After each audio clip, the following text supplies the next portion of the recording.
Continue कर रहे हैं चैप्टर नंबर 3 जिसके अंदर टॉपिक रहेगा हमारा इफेक्टिव न्यूक्लियर चार्ज, प्रभावी नाभिक आवेश। और इफेक्टिव न्यूक्लियर चार्ज को पढ़ने के बाद नेक्स्ट हमारा सेकंड टॉपिक रहेगा शील्डिंग इफेक्ट, परिरक्षण प्रभाव। तो हम अच्छे से डील कर रहे हैं किसके बीच में, शील्डिंग इफेक्ट क्या होता है और प्रभावी नाभिकीय आवेश क्या होता है। तो प्रभावी नाभिकीय आवेश वैसे आपको बता रखा है, एक बार से देख लीजिए दोबारा से कि ये जैसे हमारा न्यूक्लियस है, ये इनके ये शेल्स है, यहाँ इसके अंदर कोई इलेक्ट्रॉन है तो यहाँ नाभिक के अंदर आपको पता है कि प्रोटॉन होते हैं।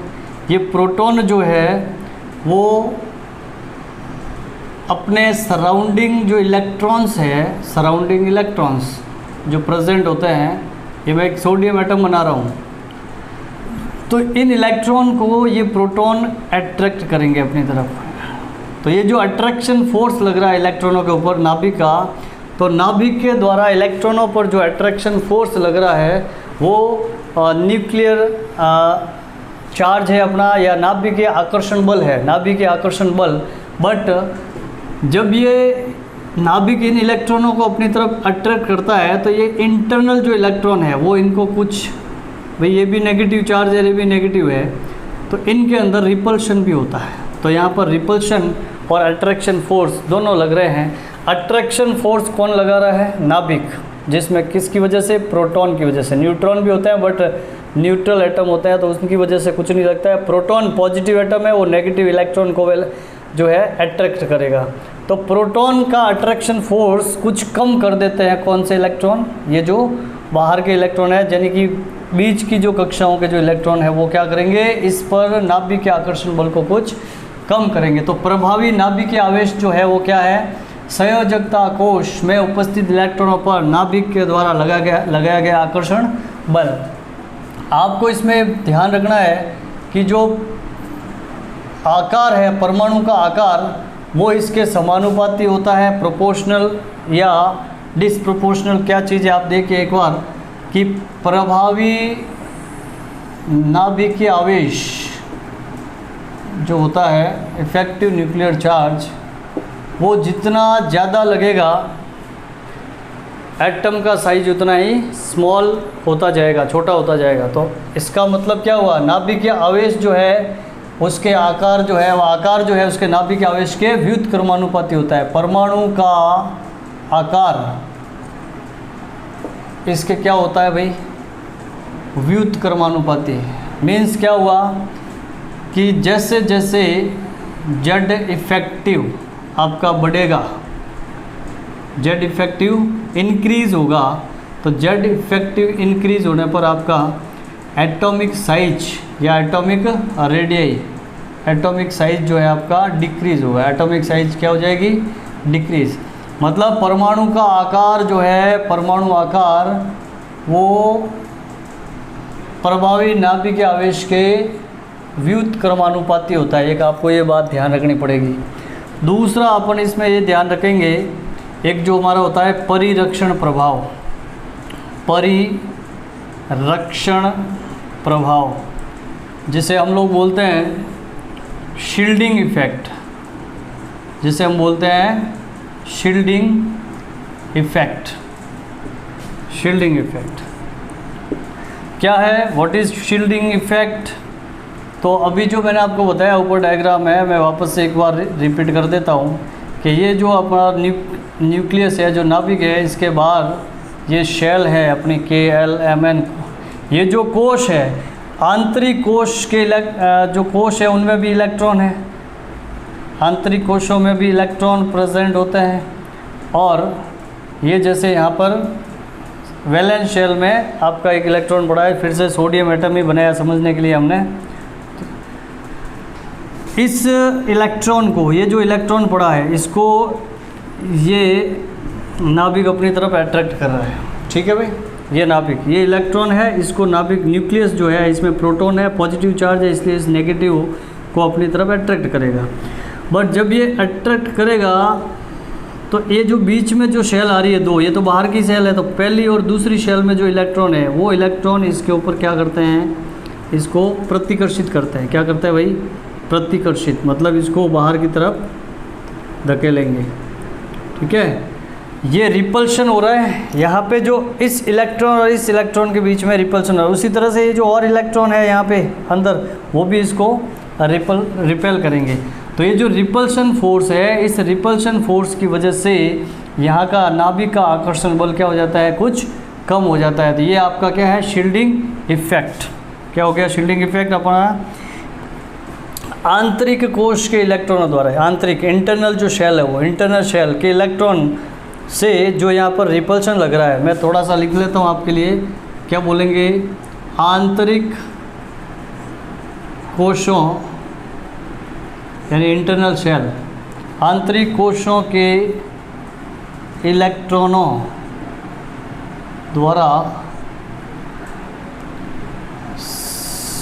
संयोजकता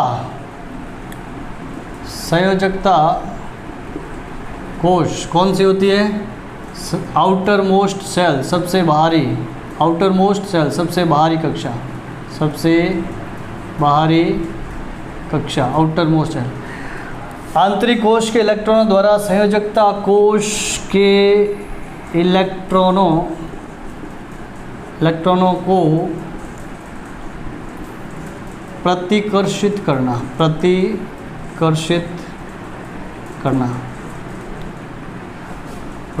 करना परिरक्षण प्रभाव कहलाता है, परिरक्षण प्रभाव कहलाता है, शील्डिंग इफेक्ट।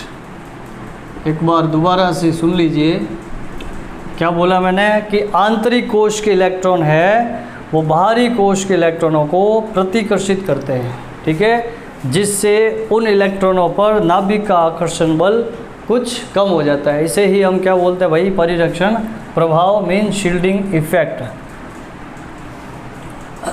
ठीक है, तो ये हमारा परिरक्षण प्रभाव हो गया। इसके बाद हम नेक्स्ट पढ़ेंगे इसके अंदर आयनन ऊर्जा के बारे में। आयनन ऊर्जा क्या, एनर्जी। देखिए भाई, टॉपिक है हमारा आयनन ऊर्जा।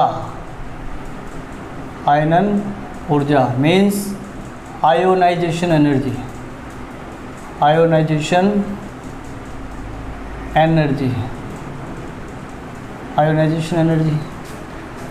What is ionisation energy? तो क्या बोलेंगे कि the energy which is required to release the electron from the valence shell is known as ionisation energy. मतलब क्या कि वह ऊर्जा, या ऐसे बोल दीजिए आप, किसी परमाणु के या किसी उदासीन गैसीय परमाणु, किसी उदासीन गैसीय परमाणु लिख दीजिए, कोई दिक्कत नहीं। उदासीन मीन्स उसका पॉजिटिव या नेगेटिव चार्ज नहीं होना चाहिए। किसी उदासीन गैसीय परमाणु के संयोजकता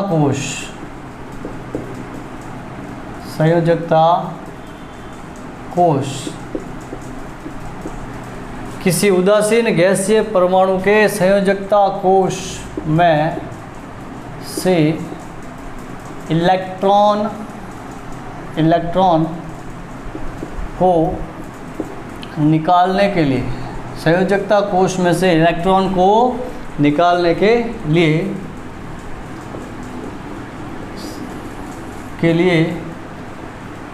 जितनी ऊर्जा की आवश्यकता होती है, इलेक्ट्रॉन को निकालने के लिए जितनी ऊर्जा की आवश्यकता होती है, जितनी ऊर्जा की आवश्यकता होती है उसे आयनन ऊर्जा कहते हैं, उसे आयनन ऊर्जा कहा जाता है, उसे आयनन ऊर्जा कहते हैं। दोबारा सुनिए एक बार, किसी उदासीन गैसीय परमाणु के संयोजकता कोश में से एक इलेक्ट्रॉन को, एक को निकाला, दूसरा भी आगे निकाल सकते हो, बट अपन एक इलेक्ट्रॉन की बात कर रहे हैं कि इलेक्ट्रॉन को बाहर निकालने के लिए जितनी ऊर्जा चाहिए वो ऊर्जा आयनन ऊर्जा कहलाती है।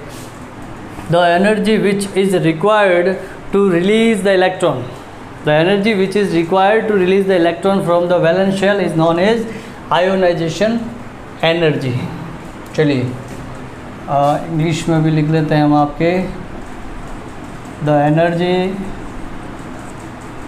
विच is required, the energy which is required to release, the energy which is required to release the electron from valence shell is called ionization energy.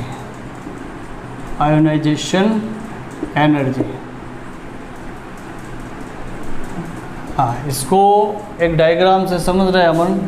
Suppose ये हमारा कोई एटम था,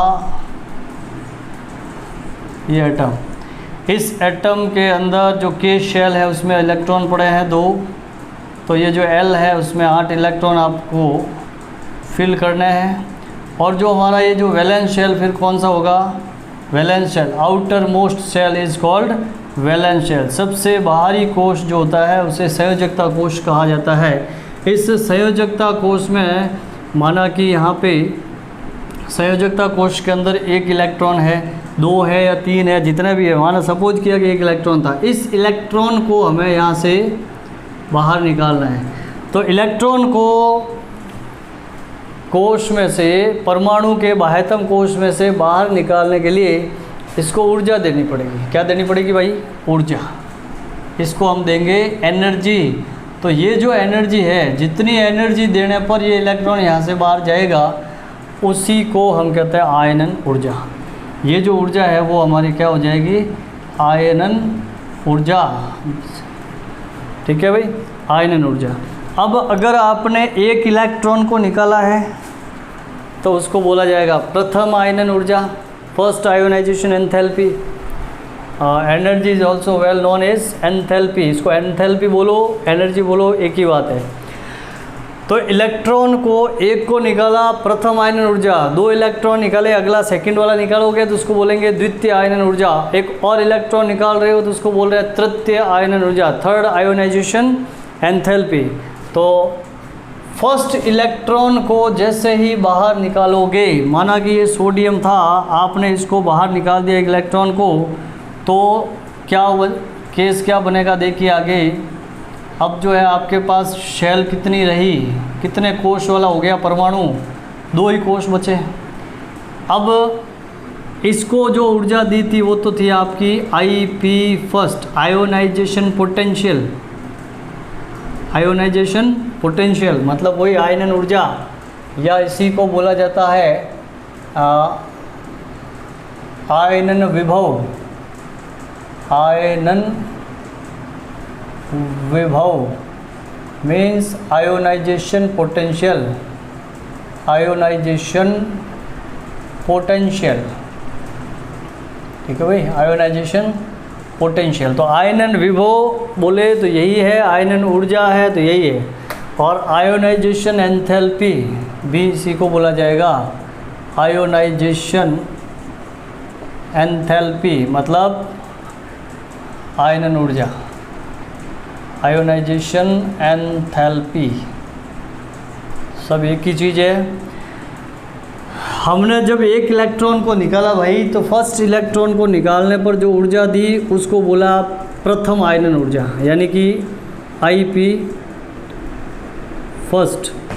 जब आपने दूसरा इलेक्ट्रॉन रिलीज़ कराना था, 1 इलेक्ट्रॉन आपने निकाला था, 1 कोश कम हो गया, अब आपको इसको यहाँ से हटाना है, तो फिर से आपको इसको क्या देनी पड़ेगी, एनर्जी। बिना एनर्जी के ये बाहर नहीं जाएगा। तो भाई ये जैसे सोडियम था, तो अब ये सोडियम नहीं है, ये तो आयन बन गया Na+। तो Na में से इलेक्ट्रॉन निकल गया इजीली, ऑक्टेट कंप्लीट हो रहा है, स्टेबल कंडीशन आ रही थी, तो कम आयनन ऊर्जा देनी पड़ी। अब पॉजिटिव में से एक और इलेक्ट्रॉन हटाओगे तो पॉजिटिव जो बन गया, ये जो धनायन है आपका, वो इस इलेक्ट्रॉन को देना नहीं चाहेगा। जब ये देना नहीं चाहेगा तो हमें इसको ज़बरदस्ती खींच के लेना है, तो एनर्जी क्या देनी पड़ेगी, ज़्यादा। तो ज़्यादा एनर्जी देने का मतलब है कि IP सेकंड जो होती है वो IP फर्स्ट से हमेशा ज़्यादा होगी। और IP3 मतलब आपको एक और इलेक्ट्रॉन आपका निकालने की इच्छा हुई है कि भाई हमको तो एक और चाहिए, तो वो आपका होगा IP3 तृतीय आयनन ऊर्जा। तो भाई ये जो मैंने कहा है कि IP1 is lesser than IP2 and IP2 is lesser than IP3, it means IP3 is always greater than IP2 and IP2 is greater than IP1. It is universal concept. It is a universal concept. It is universal concept. There is no, it means there is no any exception. There is no any exception of IP. ये जो मैंने IP का आपको एक concept बताया है, इसका कोई भी अपवाद नहीं है। एक्सेप्शन मीन्स कोई अपवाद नहीं है, यानी ये 100% सत्य है, सार्वभौमिक सत्य है, universal. It is universal concept या यूनिवर्सल ट्रुथ, ठीक है ना भाई। ये सार्वभौमिक सत्य है। क्या सत्य है कि प्रथम आयनन ऊर्जा का मान हमेशा कम होगा, द्वितीय का ज़्यादा और तृतीय का उससे भी ज़्यादा। इस चीज़ का कोई तरह का अपवाद नहीं है। तो इस चीज़ का अपवाद नहीं है आयनन ऊर्जा। अब अपन आयनन ऊर्जा हमने समझ लिया कि भाई इलेक्ट्रॉन को निकालने के लिए जो एनर्जी दी जाती है वो आयनन ऊर्जा है। प्रथम आयनन ऊर्जा का मान कम होता है, द्वितीय का थोड़ा ज़्यादा होगा, तीसरे का और ज़्यादा होगा, ठीक है। चलो, तो अब हम पढ़ रहे आयनन ऊर्जा में आवर्तिता। आवर्तिता का मीनिंग कल के लेक्चर में बताया था कि आवर्त सारणी में बाएं से दाएं या ऊपर से नीचे आने पर एक क्रमिक परिवर्तन होता है। बाएं से दाएं या ऊपर से नीचे जाने पर एक क्रमिक परिवर्तन होता है जिसे हम आवर्तिता कहते हैं। अब यह क्रमिक परिवर्तन किस संदर्भ में, किस रेफरेंस में पढ़ना है? आयनन ऊर्जा। आयनन ऊर्जा के रेफरेंस में आवर्तिता, मतलब आयनन ऊर्जा में आवर्तिता को समझिए। क्वेश्चन आता है आयनन ऊर्जा में आवर्तिता को। फिलहाल आयनन ऊर्जा मीन्स आयोनाइजेशन एनर्जी जो है, इस आयोनाइजेशन एनर्जी जो है ना, इसके अंदर क्या पढ़ रहे हैं हम लोग? आवर्तिता। तो आयनन ऊर्जा में आवर्तिता, हेडिंग लगाना आप लोग, आयनन ऊर्जा में आवर्तिता, यानी कि आप पेरियोडिसिटी इन, यानी कि इसमें इंग्लिश में हेडिंग आप लिखेंगे पेरियोडिसिटी इन,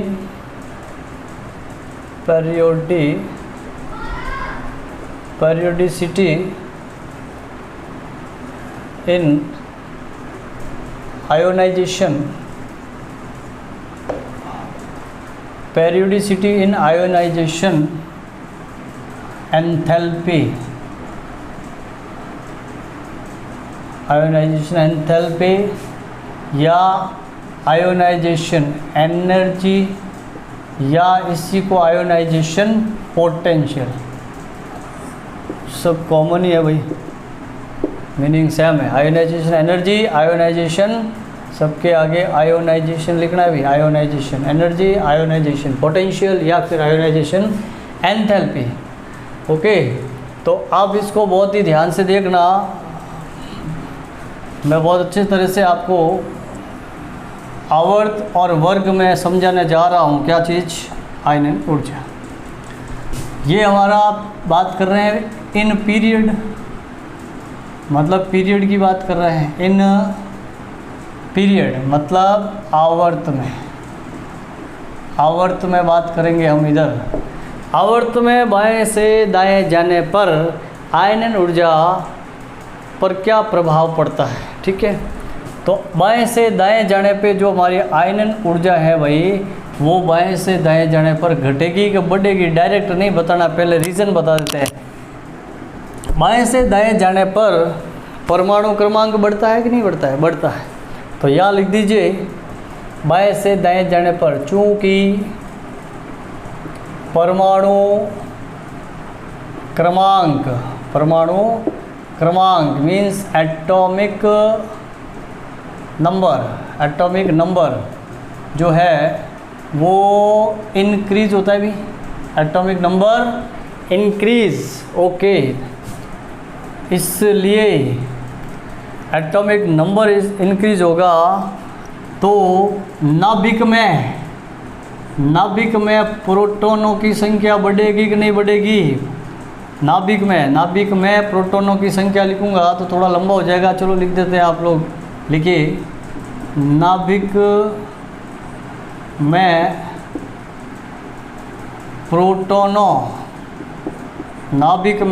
प्रोटॉनों की संख्या, वो भी क्या होगी? नाभिक में प्रोटॉनों की संख्या बढ़ेगी तो प्रोटॉनों की संख्या यानी कि नंबर ऑफ प्रोटॉन्स इंक्रीज होंगे भाई, number of proton increase, okay. Atomic number बढ़ेगा तो नंबर ऑफ प्रोटॉन भी बढ़ेंगे। जब नंबर ऑफ प्रोटॉन बढ़ेंगे तो नाभिक में प्रोटॉन बढ़ेंगे तो प्रोटॉन इलेक्ट्रॉनों को अट्रैक्ट करते हैं भाई, ओके। तो प्रोटॉन जो है वो इलेक्ट्रॉनों को आकर्षित करते हैं। मतलब यहाँ पे सीधा सीधा है कि नाभिकीय आकर्षण बल बढ़ेगा, नाभिकीय आकर्षण बल, ठीक है। अरे जेड इफेक्टिव जो है, जेड इफेक्टिव प्रभावी नाभिकीय आवेश या न्यूक्लियर चार्ज वो बढ़ जाएगा तो जेड इफेक्टिव होगा आपका इंक्रीज, नाभिक आकर्षण बल बढ़ जाएगा। अब नाभिक का आकर्षण बल बढ़ गया है मतलब नाभिक इलेक्ट्रॉनों को ऐसे कसकर पकड़े हुए है। जो बाहर के वैलेंस शेल है, संयोजकता कोश के इलेक्ट्रॉन है, उसको नाभिक ने क्या कर रखा है? स्ट्रांगली बॉन्डेड है, उसको अच्छे से पकड़ रखा है, अपनी तरफ आकर्षित कर रहा है। तो उस इलेक्ट्रॉन को रिलीज़ कराने के लिए, हटाने के लिए आपको ऊर्जा ज़्यादा देनी पड़ेगी कि कम देनी पड़ेगी? दोबारा सुन लीजिए, यहाँ देखिए, परमाणु क्रमांक बढ़ेगा तो प्रोटॉनों की संख्या बढ़ेगी, प्रोटॉन बढ़ेंगे तो नाभिक का आकर्षण बल बढ़ेगा, किसके ऊपर? इलेक्ट्रॉनों पर। तो इलेक्ट्रॉनों को नाभिक बहुत ज़्यादा बल से उसको अपनी तरफ आकर्षित कर रहे हैं। तो उस इलेक्ट्रॉन को निकालने के लिए आपको ऊर्जा ज़्यादा देनी पड़ेगी। आयनन ऊर्जा क्या होती है कि इलेक्ट्रॉन को निकालने के लिए दी गई ऊर्जा। अब इलेक्ट्रॉन को तो निकालना है, बट इलेक्ट्रॉन को निकालने के लिए आपको एनर्जी ज़्यादा लगानी पड़ेगी, क्योंकि यहाँ नाभिक का आकर्षण बल बढ़ गया है भाई। जब नाभिक का आकर्षण बल बढ़ गया है तो 100% आयनन ऊर्जा भी बढ़ेगी। तो यहाँ लिख देना कि चूँकि ऐसा ऐसा और ऐसा होता है, इसलिए आयनन ऊर्जा जब भी नाभिक आकर्षण बल बढ़ता है ना तो परमाणु का आकार छोटा होता है, थोड़ा छोटा होगा तो वो इलेक्ट्रॉन जो है नाभिक के थोड़ा पास आ जाएगा, पास आएगा तो आकर्षण बल बढ़ा, बात वही हुई। तो आयनन ऊर्जा यानी कि आईपी या आईई जो है वो भी क्या होगी? इंक्रीज। चलिए, तो ये मैंने आपको पीरियड यानी कि आवर्त में समझा दिया, आयनन ऊर्जा में आवर्तिता समझाया भाई। एक पीरियड में, एक आवर्त में आयनन ऊर्जा पर क्या प्रभाव पड़ेगा? पीरियड में आयनन ऊर्जा बाएं से दाएं जाने पर कंटिन्यूस क्या हो रही है? बढ़ती है। लेकिन देयर इज एक्सेप्शंस ऑल्सो। आयनन ऊर्जा जो आईपी फर्स्ट, सेकंड और थर्ड के लिए तो कुछ नहीं है, बाकी जो है ना इसके अंदर कुछ अपवाद है। आयनन ऊर्जा फर्स्ट, सेकंड और थर्ड का मैंने अभी एक कॉन्सेप्ट लिखा था इधर कि यूनिवर्सल ट्रूथ, वो फर्स्ट, सेकंड और थर्ड के लिए है। अपन केवल फर्स्ट के रेफरेंस में अगर देखें कि बाएं से दाएं जाने पर आयनन ऊर्जा पर क्या प्रभाव पड़ेगा, तो लगातार आयनन ऊर्जा क्या होगी? आयनन ऊर्जा कंटिन्यूस बढ़ेगी, क्योंकि लगातार नाभिक का आकर्षण बल बढ़ रहा है। लेकिन इसके कुछ एक्सेप्शन है क्या? देख लेते हैं क्या एक्सेप्शन है इसके। एक्सेप्शन, अपवाद क्या है? अपवाद, ये अपवाद कराने से पहले एक मैं आपको कंटिन्यूस अपवाद तो अभी करा ही दूंगा। यहाँ देख लीजिए, वर्ग वाली बात भी पहले एक बार। इन ग्रुप यानी कि वर्ग में, भाई वर्ग में आवर्तिता समझाओ, वर्ग में क्या पेरियोडिसिटी में क्या चेंज आ रहा है, क्या आयनन ऊर्जा में आवर्तिता है वर्ग में। तो आप लोग जानते हो अच्छे से कि वर्ग में जब ऊपर से नीचे आते हैं, वर्ग में ऊपर से नीचे आते हैं भाई, तो यहाँ सबसे इम्पोर्टेंट बात क्या है कि नंबर ऑफ शेल इंक्रीज, यानी कोशों की संख्या बढ़ जाती है। यहाँ पे कोशों की संख्या बढ़ती है, कोशों की संख्या बढ़ती है, कोशों की संख्या, number of shell, number of shell क्या होता है भाई, इंक्रीज, कोशों की संख्या बढ़ती है। जब कोशों की संख्या बढ़ती है तो कोश बढ़ने का मतलब परमाणु का आकार बड़ा हो रहा है, आकार बड़ा हो रहा है, मतलब नाभिक का जो आकर्षण बल है इलेक्ट्रॉनों पर वो क्या लगेगा, कम लगेगा, कम लगेगा। तो कोशों की संख्या बढ़ने का सीधा सीधा अर्थ ये होता है भाई कि परमाणु का आकार, परमाणु का आकार है ना, साइज ऑफ एटम, या जगह नहीं है तो इंग्लिश में आप सुन लीजिए, लिख लेना खुद ही कि साइज, एटॉमिक साइज जो है वो क्या होगी, बढ़ेगी, एटॉमिक साइज इंक्रीज। जब परमाणु का आकार बढ़ेगा तो इसका सीधा सीधा अर्थ ये होता है कि प्रभावी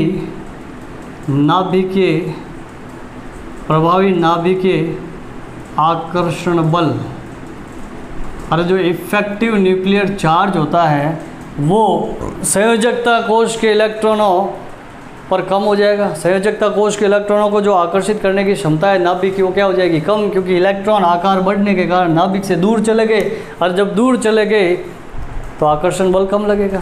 चलिए भाई, तो यहाँ पे मैंने बोला प्रभावी नाभिक के आकर्षण बल क्या हो जाएगा, डिक्रीज, अरे इंक्रीज का साइन लगाया मैंने से, ये डिक्रीज, कम हो गया। प्रभावी नाभिकीय आकर्षण बल जब कम हो जाएगा तो उस इलेक्ट्रॉन को संयोजकता कोश में से निकालने में आसानी रहेगी। अगर आपको रिलीज़ करना, इलेक्ट्रॉन हटाना है, उस पर नाभिक का आकर्षण बल पहले से ही क्या लग रहा है, कम लग रहा है, तो आप इजीली उसको थोड़ी सी एनर्जी दोगे और वो निकल जाएगा। आकर्षण बल था ही नहीं नाभिक का, उसके ऊपर कम था। तो इसलिए भाई आयनन ऊर्जा यानी आयोनाइजेशन एंथैल्पी, आयनन ऊर्जा, वो आयनन ऊर्जा क्या लगेगी, कम, आयनन ऊर्जा क्या लगेगी, कम, आयनन ऊर्जा कम। अभी हम आवर्त में जो है मैंने बोला कि इसका एक एक्सेप्शन है, उस पर आते हैं, ठीक है। इधर कोई एक्सेप्शन नहीं है।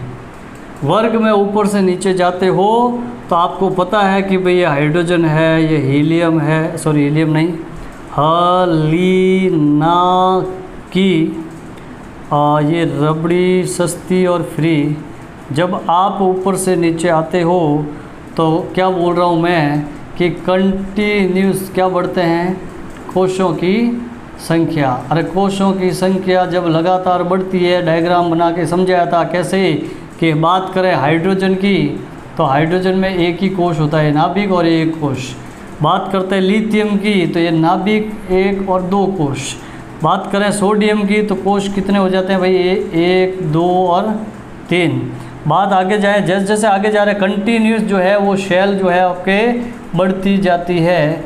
तो भाई बढ़ती जाती है तो क्या समझ में आ रहा है आपको कि इस तरह से नंबर ऑफ शेल ऊपर से नीचे जाने पे कोशों की संख्या बढ़ती है। जब कोशों की संख्या बढ़ती है, जैसे हाइड्रोजन में एक कोश, लिथियम में दो, सोडियम में कोश कितने हैं, तीन। कौन से कोश क्या होते हैं भाई, शेल जो होती है ना हमारी, ये के है, ये आपका इसमें जो है आपका के और एल दोनों है, और यहाँ पे के एल एम तीनों है, यहाँ पे के एल एम एन चार कोश है। तो अब आप अच्छे से समझ गए होंगे कि ये मैंने जो ऊपर बात बोली है वो क्या थी। ये चीज़ अपन ने पहले कर ली है तो इसको अभी वापस से बार बार लिखने की ज़रूरत नहीं है। चलिए उधर आते हैं, एक्सेप्शन। देखो ध्यान से, हम बात करते हैं हाइड्रोजन से, हाइड्रोजन हीलियम, लिथियम से, lithium, beryllium, boron, carbon, nitrogen, oxygen, fluorine और नियॉन।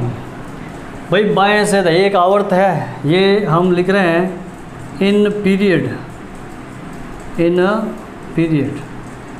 पीरियड के अंदर ये एलिमेंट इसी ऑर्डर में अरेंज होते हैं क्या? Lithium, beryllium, boron, carbon, nitrogen, oxygen, fluorine और ये नियॉन। ये जो आपका लिथियम बेरिलियम एस ब्लॉक के अंदर है, ये 1 2 3 4 5 6 ये आपका पी ब्लॉक में यहाँ से यहाँ तक, बट है तो एक ही आवर्त में। तो इनके अंदर रूल क्या कहता है कि कंटिन्यूस प्रोटॉनों की संख्या बढ़ती है, बिल्कुल बढ़ती है।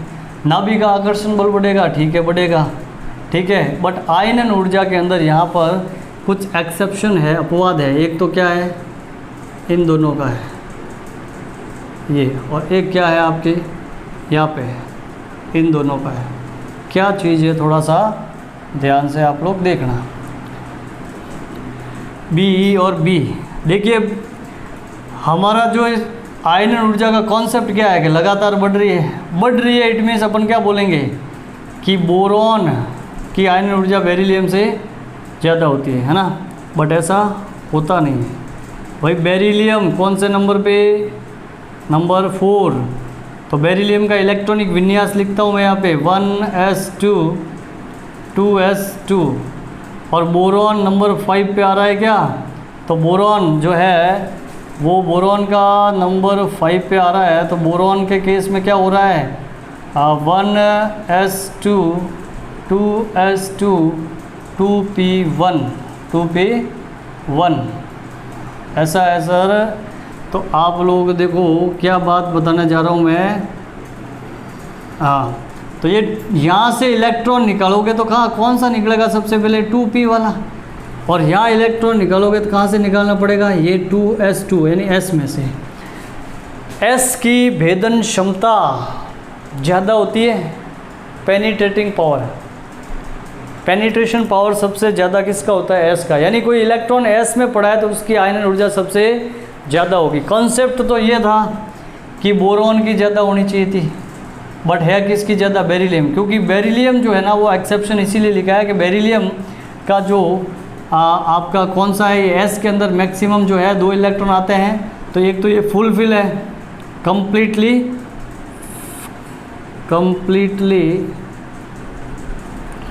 फुलफिल ऑर्बिटल है। ये जो ऑर्बिटल है कैसा है, फुलफिल, यानी इसको आप लोग ये पूर्ण भरा है कक्षक है, पूर्ण भरा कक्षक है। ओके, पूर्ण भरा कक्षक जो होता है भाई वो स्थायी होता है, और स्थायी जो होता है वो इलेक्ट्रॉन देता नहीं है, स्टेबल होता है, ज़्यादा स्टेबल होता है, वो इजीली इलेक्ट्रॉन रिलीज नहीं करता है। जब इजीली इलेक्ट्रॉन नहीं देगा इट मीन्स इसकी आयनन ऊर्जा जो है बेरिलियम की क्या होती है, ये स्थायी है, इसलिए IP ज़्यादा है, इसकी IP क्या है, ज़्यादा। बात करूँ मैं किससे ज़्यादा भाई, बोरॉन से। बोरॉन के अंदर क्या है, बोरॉन का ये P एक इलेक्ट्रॉन यहाँ से निकल जाएगा, उसके बाद इसमें फुलफिल कॉन्फ़िगरेशन आएगा। मतलब अगर ये अपना एक इलेक्ट्रॉन त्याग दे तो त्यागने के बाद 2s2 कॉन्फ़िगरेशन आ रहा है तो ये तो निकालेगा इजीली, ठीक है। यहाँ पे आप क्या लिखोगे कि यहाँ पे मैं डायरेक्ट लिख देता हूँ कि इसकी IP जो है वो क्या होगी, कम।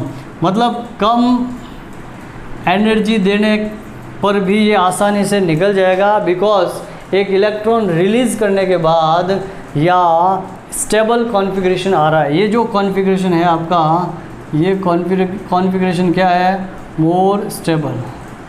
तो यहाँ तो इलेक्ट्रॉन निकलने के बाद क्या आ रहा है, more stable configuration, more stable configuration. मतलब क्या हुआ भाई कि स्थायी विन्यास आ रहा है। इधर स्थायी विन्यास कब आ रहा है, इलेक्ट्रॉन निकालने के बाद आ रहा है। तो आयनन ऊर्जा कॉन्सेप्ट के अकॉर्डिंग इसकी ज़्यादा होनी थी, बट इसकी क्या है, कम है। तो ये ध्यान रखना एक तो। उसके अलावा ये क्या है, नो नाइट्रोजन। दूसरा एग्जाम्पल हमारा नाइट्रोजन का है भाई। नाइट्रोजन जो है वो कितने नंबर पर है, 7 पे। 7 configuration. What is the configuration of nitrogen, 1s2 sorry 2s2, 1s2 2s2 और 2p, बोलो कितना, 3, 2p3। बात करूँ इसकी, साथ में मैंने ऑक्सीजन लिया है, तो ऑक्सीजन जो है कौन से नंबर पे, 8, 1s2 2s2 2p4, ऐसा है। ये 2p3 मीन्स यहाँ पे जो अपना p ऑर्बिटल है उसके अंदर ये जो 3 कक्षक होते हैं, ये इसमें एक इलेक्ट्रॉन एक यहाँ है एक यहाँ। ये कैसा है भाई, ये जो कम्प्लीटली फुल फिल्ड था, ये कैसा है, हाफ फिल्ड ऑर्बिटल है। ये हाफ फिल्ड है क्या, अरे हाफ फील्ड जो आपके ऑर्बिटल होते हैं वो भी ज़्यादा स्थायी होते हैं। तो हाफ फील्ड कॉन्फ़िगरेशन आ रहा है, हाफ फील्ड कॉन्फ़िगरेशन के कारण ये भी ज़्यादा स्टेबल है। तो यहाँ से जिस तरह से ये कम्प्लीटली फुल फील्ड और ये पूर्ण भरे कक्षक थे, ये अर्ध भरे कक्षक है। क्या लिखे है इसका कि नाइट्रोजन में कैसे होते हैं, अर्ध भरे कक्षक होते हैं ना, वो अर्ध भरे कक्षक भी ज़्यादा स्थायी होते हैं। अर्ध भरे कक्षक मोर स्टेबल होते हैं, मैं स्थायी लिख रहा हूँ यहाँ पे, मोर स्टेबल। तो भाई मोर स्टेबल जो होते हैं ना, इसकी वजह से इसमें से इलेक्ट्रॉन निकालने के लिए ऊर्जा क्या देनी पड़ेगी, ज़्यादा लगेगी। यहाँ ऊर्जा ज़्यादा लगेगी, यहाँ ऊर्जा फिर से इसके अंदर बात करता हूँ ऑक्सीजन की। तो ये ऑक्सीजन अरे इजीली इलेक्ट्रॉन लूज़ करेगा क्या, ये हमारा जो है इसके अंदर जैसे हमने लिखा था कि निकलने के बाद स्टेबल होगा। तो यहाँ से भी इसकी आयनन ऊर्जा क्या लगेगी, इसमें Ip कम क्यों, क्योंकि एक इलेक्ट्रॉन देने के बाद में ये अपना हाफ फील्ड कॉन्फ़िगरेशन गेन कर रहा है। यहाँ अगर ये अपना एक इलेक्ट्रॉन त्याग दे तो त्यागने के बाद ये स्थायी विन्यास प्राप्त कर रहा है, इलेक्ट्रॉन को त्यागने के बाद स्थायी विन्यास प्राप्त कर रहा है। इसलिए जो है आपका इसकी आयनन ऊर्जा क्या होगी, कम होगी। सो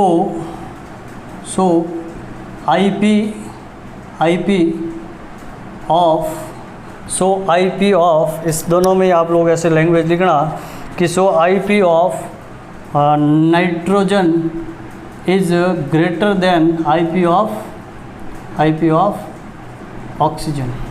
और बहुत ही काम की बात है भाई, ऑक्सीजन से कॉन्सेप्ट के अनुसार ऑक्सीजन की आयनन ऊर्जा ज़्यादा होनी चाहिए, क्योंकि हम लिख रहे हैं आयनन ऊर्जा बाएं से दाएं जाने पर बढ़ती है। ज़्यादा किसकी होनी थी, ऑक्सीजन की, लेकिन होती किसकी है, नाइट्रोजन की। वैसे ही इसमें लिख देना एक लाइन नीचे यहाँ पे कि द Ip ऑफ या ionisation energy of beryllium is greater than boron. ये दोनों वेरी वेरी इंपॉर्टेंट एग्जाम्पल है, आते हैं एग्जाम में, वेरी वेरी इम्पोर्टेंट। तो आयनन ऊर्जा के 2 एग्जाम्पल हो गए, बाएं से दाएं जाने पर बढ़ रहा है कि घट रहा है, क्या हो रहा है। नेक्स्ट जो हमारा लेक्चर होगा इसके बाद में वो होगा आपका ये क्या, आयनन ऊर्जा को प्रभावित करने वाले कारक। तो आज की जो क्लास है उसको हम यहीं रोकते हैं। हमारा कल का जो लेक्चर रहेगा उसमें हम पढ़ेंगे आयनन ऊर्जा को प्रभावित करने वाले कारक। ऐसे कौन कौन से फैक्टर है, factor affecting the ionisation enthalpy. तो कौन कौन से वो फैक्टर है, कौन कौन से वो कारक है जो इस आयनन ऊर्जा को क्या करते हैं, प्रभावित करते हैं, मतलब आयनन ऊर्जा को बढ़ाएंगे या घटाएंगे। तो ये आयनन ऊर्जा किन किन कारकों पर डिपेंड रहती है, ये हमारे कल के वीडियो में होगा। और आयनन ऊर्जा के बाद जो भी नेक्स्ट टॉपिक है वो हम कर लेंगे। Thank you.